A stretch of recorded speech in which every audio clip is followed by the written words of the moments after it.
जी नाज़रीन अस्सलाम वालेकुम। और जो महंगाई की सूरत हाल है वो दिन ब दिन बढ़ती जा रही है। अवाम का गम गुस्सा दिन ब दिन बढ़ता जा रहा है और उसके ऊपर तुर्रा तमाशा ये कि जो वज़ीर आज़म की, वज़ीर ख़ज़ाना की जो स्टेटमेंट्स आ रही हैं वो अवाम के ज़ख्मों पर नमक छिड़क रही हैं।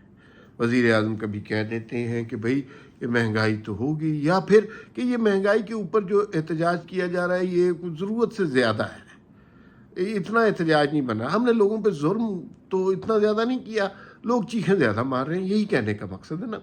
दूसरी तरफ वज़ीर ख़ज़ाना साहिबा से बात होती है तो वज़ीर ख़ज़ाना साहिबा जो हैं वो ये कह रही हैं कि मुझे तो ये ओहदा कबूल ही नहीं करना चाहिए था, बस ये मैंने गलती से कर लिया। दोस्तों यारों ने कहा मैं बस मेरा दिल नहीं चाह रहा। ये वो काबीना है। और कुछ और वज़रा हैं वो इस वक्त पर्सनल प्रोजेक्शन में लगे हुए, अपनी पब्लिसिटी में कर रहे हैं, जो छोटे छोटे हाथ मार सकते हैं कोशिश उसके लिए भी कर रहे हैं। कोई अपने बंदों को कोई इधर रखवा रहा है, कोई उधर रखवा रहा है, ये सब कुछ चल रहा है। इस मौके पे आप किसी को कुछ नहीं कह सकते। आप अगर आपके ख्याल में काकड़ साहब का गिरेबान पकड़ सकते हैं तो नहीं, उनको इससे क्या, वो तो जनाब एक टेक्नोक्रेट है, इलेक्शन में एक दफ़ा लड़े और हार गए।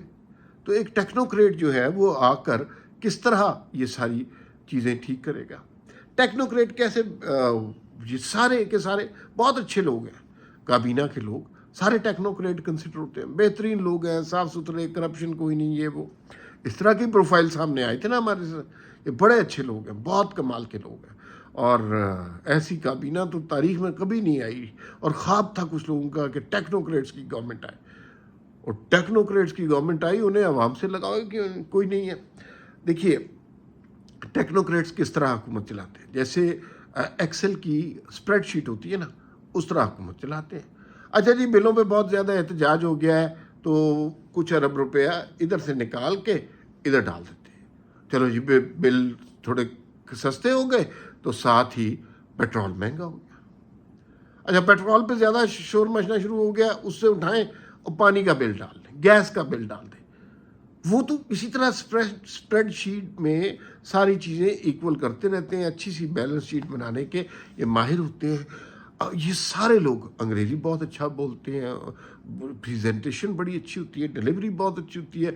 गंदे मंदे सियासतदान, आपको पता है कुछ लोगों को बुरे लगते हैं कि यार पढ़े लिखे तो होते नहीं, इन्होंने क्या करना है, लेकिन उनमें और इनमें एक बुनियादी फ़र्क है।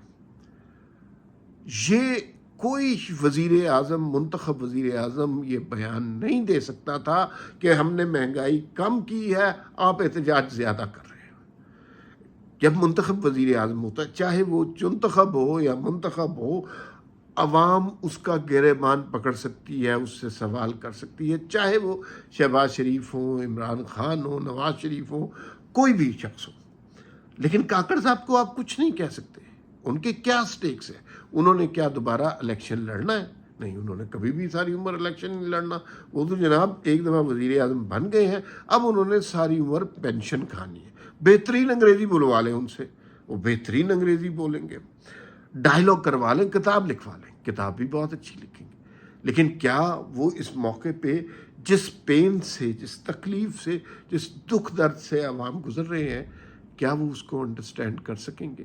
क्या वो उन ज़ख्मों का कोई मदावा कर सकेंगे? नहीं, उन ज़ख्मों का कोई मदावा काकड़ साहब के पास ना है, ना उन्होंने सोचा है, ना उनके मैंडेट में है।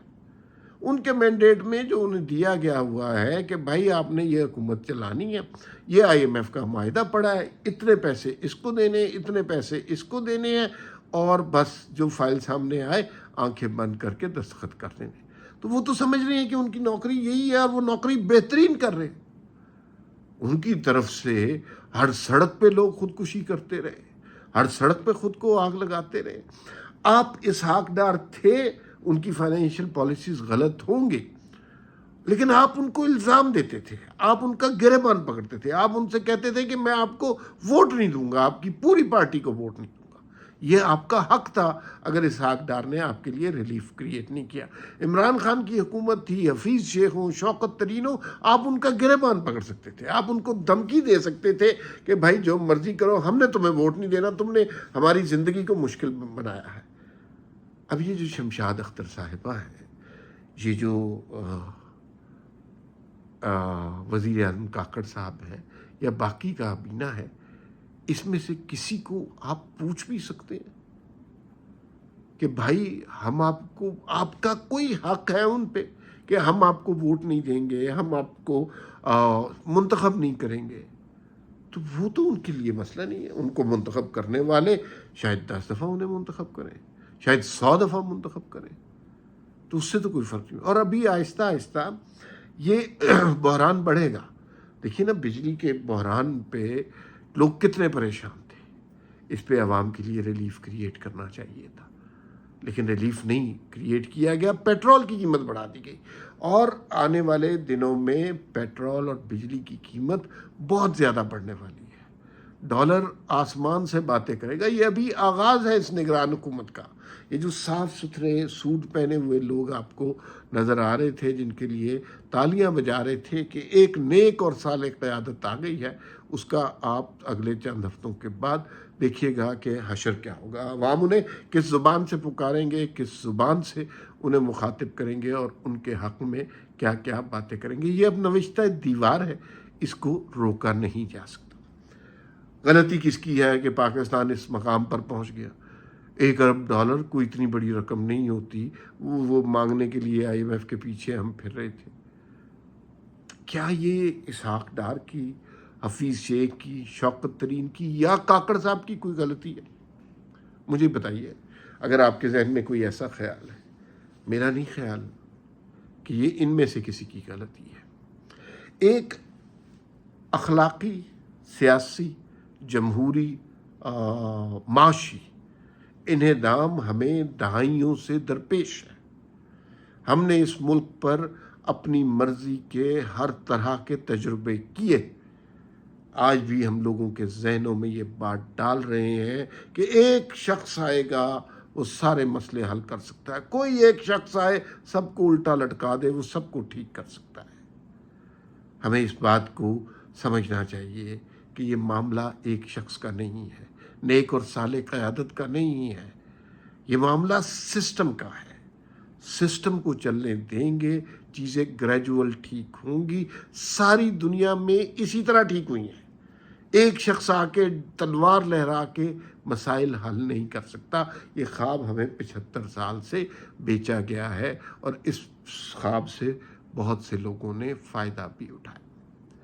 پتہ ہے کیا، میں آپ سے بالکل آنیسٹلی بات کرتا ہوں، جب میں معیشت کی یہ حالت دیکھتا ہوں، جب بجلی کے بل دیکھتا ہوں کہ جو لوگوں کی آمدنی سے زیادہ ہیں، جب میں بجلی کے بل ایسے دیکھتا ہوں کہ جن کو وصول کر کے لوگوں کے گھروں میں ماتم پڑ جاتا ہے، تو مجھے 2018 سے پہلے نواز شریف کی حکومت یاد آتی ہے۔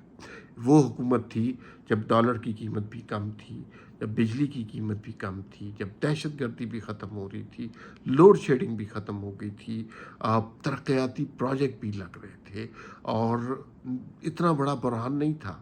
IMF کے ساتھ معاہدہ ہم ختم کر چکے تھے، یہ فیصلہ کر چکے تھے کہ ہم آئندہ IMF کے پاس نہ جائیں۔ یہی اسحاق ڈار تھے جنہوں نے بڑی کامیابی سے IMF کا معاہدہ چلایا تھا، لیکن اس وقت اس سسٹم کو چلنے نہیں دیا گیا۔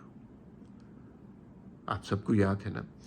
ایک لمحے کے لیے سوچئے، اگر وہی سسٹم آج چل رہا ہوتا تو پاکستان کس ترقی کی طرف جا رہا ہوتا،